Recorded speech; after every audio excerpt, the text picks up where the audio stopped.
Hey, so I had a little bit of time before Vivi comes back from the sitter. And while I was kind of going through what I want to do with that time, because often I'll have like an hour and I will literally have probably 100 things I want to do within that hour. And a lot of them, most of them, almost all of them are things that I'm excited about doing. And I wanted to talk a little bit about, I guess you could call it priorities, but maybe how and why to go about finding out what you want to do with your quote unquote free time. This is something I feel like I've thought about quite a bit in my life, and I just wanted to kind of throw some stuff out there for you guys and see if it was helpful for you. So, one thing I do is I have a bulletin board in my closet and I have all of the major projects that I'm working on. Before I had 6 jobs before I had Vivi, and so I would have all 6 jobs up there and kind of what I needed to do for those in the timelines. So that's basically where I'm coming from now, but these are projects that I'm working on. For example, I'm getting a new book out, I'm creating a retreat program, I'm doing all of these different things, right? I'm doing a school program, a certification program. So right now I have a lot on my plate that I have put there because these are all things I'm super excited about doing and that I love doing. And they also all have a bunch of steps. So I'm not like talking here necessarily about a to-do list in terms of like go grocery shopping, check, pay the electricity bill. That would be a separate thing in itself that I might have on that bulletin board. That's a thing that's kind of always running. Like my menu planning is always running.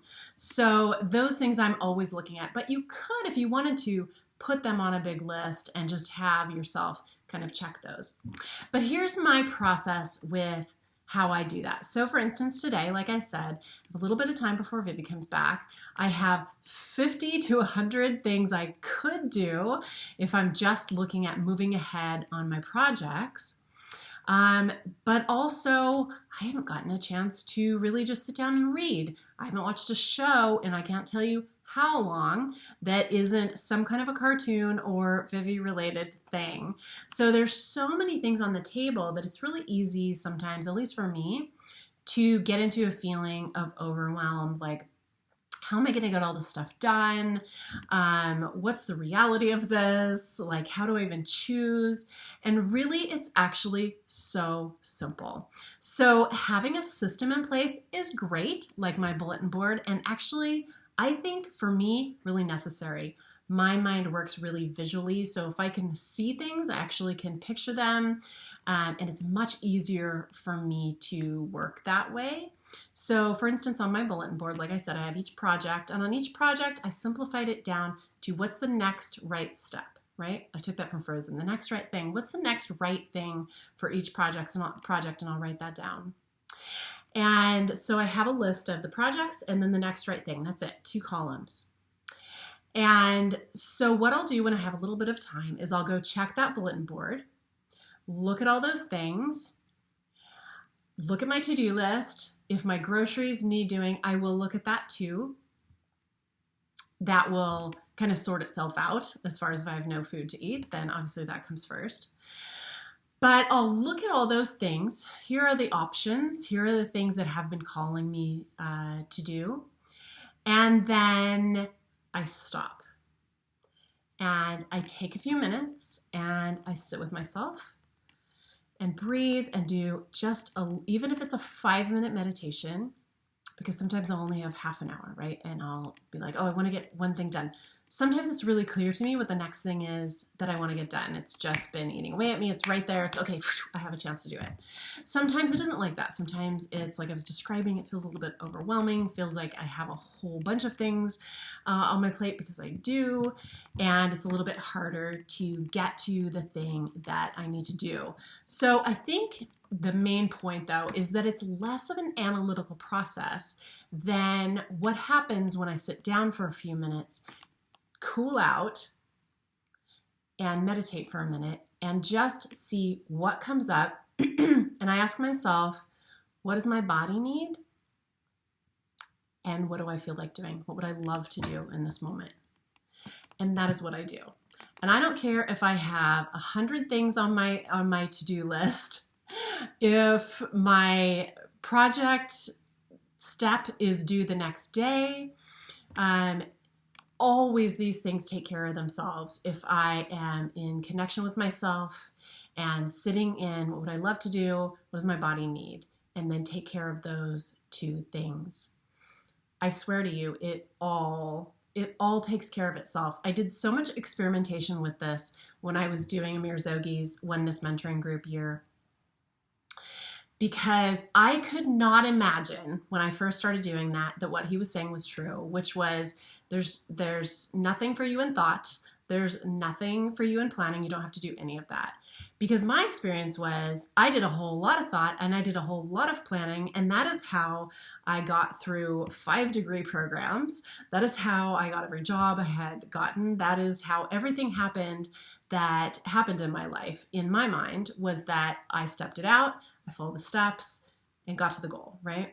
So I did a whole bunch of fearful experimentation, but that's the thing about experimentation. If you call it an experiment, it can suddenly be like fun rather than being so scary. So I pretty much like to call everything an experiment so I can jump into it and know I can also jump out of it. Just a way to frame that for my poor little ego who's always trying to hold on and save me. But what I found doing this is I did long periods of time with zero planning and catching myself in thought and bringing back into the moment. This is always the practice I want to be in. And it goes more or less well. It's always up and down. But what I found is that absolutely everything took care of itself. Absolutely everything. Now, you have to be willing to allow for the things that don't align with you or that aren't in your sphere of love. I'll call it that. You have to allow for those things to drop out. So that can be a scary thing. But I never found, even though one of the jobs I had was not ideal for me at the time, it wasn't really what I wanted to be doing, it wasn't like that got deleted and all I did was just watch Netflix movies all day, which I think people are afraid of. I was afraid of, like, if I don't do any planning, if I don't like come from here, my life is just going to be a disaster. I won't do anything, right? It turns out that is not the case. It turns out that this is an example and becomes a very strong proof example experientially, if you're willing to try this, the not planning and the not thinking things out, that we as the identity, we as the persona, we as the character are not the mover, right? Are not the doer. So what you begin to see is that the body moves, right? The bills get paid, the rent gets paid, everything falls into place. And at least that is what I found. Now, I forget what book it was. It's called Busting Out of the Money Game, I think. I think that's what it's called.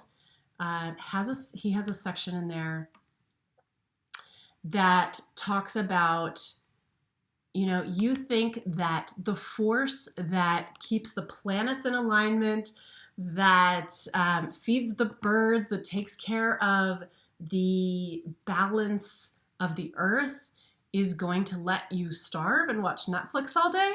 That is in my own words.